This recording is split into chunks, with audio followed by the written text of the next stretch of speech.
you know, in the midst of all these very normal struggles that you've touched on, you had something, though, that wasn't so normal happen to you guys that I would like to hear a little bit more about. Yeah. Can you tell us about Ronnie and who he was and how he came into your lives and how that was another dynamic in your marriage?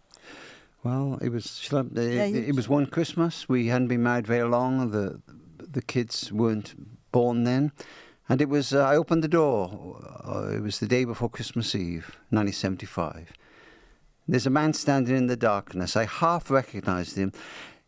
Our parents didn't go to church, but we were sent to Sunday school at a little church on the corner of my street. And Ronnie was introduced to that Sunday school. He didn't have a family of his own. He lived in care, and he was slightly educationally challenged. And then we lost touch with him, but he turned up on my doorstep near Christmas, and he was homeless. He was 29 by then. He had all his worldly possessions in a black plastic bag, and in his left hand he had a frozen chicken. And I said, "It's Ronnie, isn't it? Ronnie Lockwood." "Yes, Rob." "How did you find us?" "Somebody gave us your address." I said, "What's with the frozen chicken?" He said, "Somebody gave it to us for Christmas." I said, "Well, come on in. I'm sure Dan will cook it for you." And Di was incredible. I'll never forget. Ronnie pushed past me down the little hallway and into the kitchen, and Diane was getting a meal ready, and he thrust this frozen chicken into her hand and said, "It's for you." And Diane looked from me to Ronnie to the chicken as if one of us was going to give an explanation. And she said, "Stay with us tonight, Ronnie," after a while. And he did, and he never left. Wow. He lived with us for 45 years. He was there before the kids came, and he was there long after they'd gone. And Di was remarkable with him. Di has been incredible with Ronnie.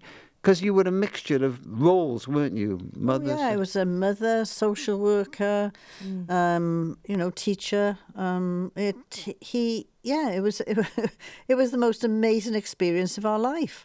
Yeah. I mean, I wouldn't recommend anybody do it like we did it, but it's nonetheless, it's been a humongous experience for us and the children, really. It was very difficult on times. I learned later in life that Ronnie was autistic, on the autistic spectrum, and he could be frustrating, he could be loving, he could be annoying, he could be, he'd drive you crazy. He had these rituals that he did every day, and he had to show you these rituals that he did every day, and you used to have to pretend to him, "Oh, that's amazing, Ronnie." And then I'm sick of seeing this, Ronnie. but it was him. Yeah. It was remarkable. You're right, though. He was almost like a visitor from another world in some ways. But I think we learned lessons with each other that we actually tried on Ronnie and helped us. I remember saying to Dan one night as Ronnie went to bed, and I wish it had been when he'd been with us for 1 year, but it was more likely when he'd been with us for 40 years. I said, "Darling, I doubt Ronnie's ever had anyone tell them that they love him." And I said, "Oh, it's really sad, isn't it?" And I said, "When Ronnie goes to bed at night, I'm going to say, 'I love you, Ronnie.'" And it seemed a strange thing. It reminded me of times when we were in our marriage years ago, when we didn't feel we loved each other, but we used to say, "I love you." And some people may say, "Well, that's wrong. You should be honest." Well, I don't know, not. But I can remember saying to Ronnie that night, "I love you, Ronnie. I love you." And he had a stroke in the middle of COVID, and he went away in the ambulance. We couldn't go with him. And as the ambulance doors closed, I shouted, "I love you, Ronnie." And he shouted back, "And I love you." I felt I couldn't do that as a female. Okay. I mean, I showed him immense love. You did. But I couldn't say that to him. I felt I may have given him the wrong impression. I see, yeah. But there was a wonderful moment as he was dying, wasn't there? We were with him in the darkness of the ward, and they'd taken all the tubes out of him the day before. He just had a single oxygen line. He would be in about mid-70s then, and we were sat in this dark side room watching the rise and fall of the sheets, and I hugged him and I cried and I said, "I love you." And then Diane suddenly got up from her chair. Do you remember this? I do. And she lay next to him.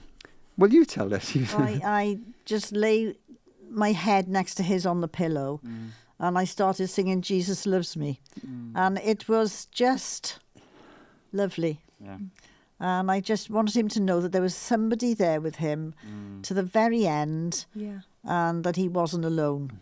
And it was, it was a very special experience. You were amazing with him, Di. Well, you were amazing as well, but he was a very special guy in our lives. Yeah. Do you think, like looking back over that time, the 45 years, do you think you could picture your marriage looking differently if Ronnie wasn't there? Because there's such a major part of your life, before the kids were even on the scene, this whole unique dynamic that's been brought into the home. Do you know, Luke, I've never thought about it. Me neither, honest, because I think because he was there that long, it didn't cross my mind really. But there were times I wished he wasn't there, if I'm truthful, and that's being honest, raw truth. Because he used to come in when Katie was born, and he was sort of having meals with us downstairs at that time. Rob was in the law practice, coming in late from work, which I was not too happy about, as you can imagine. And then Ronnie had knocked the door, and he'd have the South Wales Echo in his hand. And as I opened the door, literally he'd have the Echo, and he'd go like this into Thrust my his nose, newspaper into your face, yeah. And I'd say to him, Ron, I'm not a dog. Please don't thrust that into my face. Give it to me in my hand, and that would be lovely. But he's, he had those issues that would drive you crazy. Yeah. But sorry, Rob, I've never thought of him not being there. Yeah.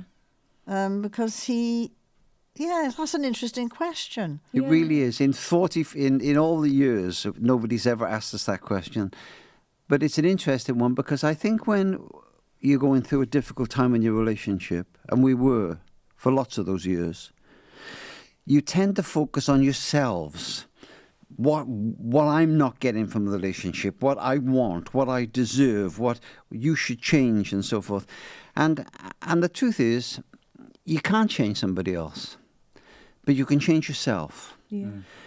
And I think Ronnie we had to also in some ways look after Ronnie, and perhaps Ronnie in some strange way took us out of ourselves a bit. We just took us out of ourselves. Yeah, I think that's true. And I think I told you when I had Lloyd, I was really poorly for about 6 years, and Ronnie in those 6 years often came into his own, because he'd help Rob to look after the children while I was upstairs in bed. Wow. So he had a role that he fitted into, which gave him dignity, because we all need dignity, whether we are, whoever we are.